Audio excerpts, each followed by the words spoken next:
Hello and welcome back to the second section, Tableau Basics.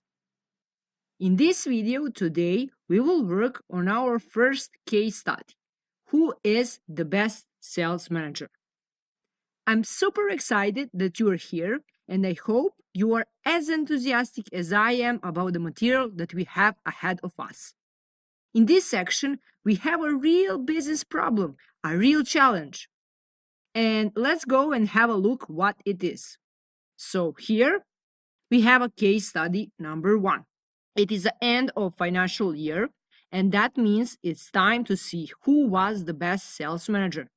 The company operates in 3 regions, and only the top performing employee in each region qualifies for a bonus. So the question we need to answer today is find out which 2 sales managers are eligible to get a bonus for this year and make your first bar chart. What we will learn today? In the first step, I will help you understand this business problem.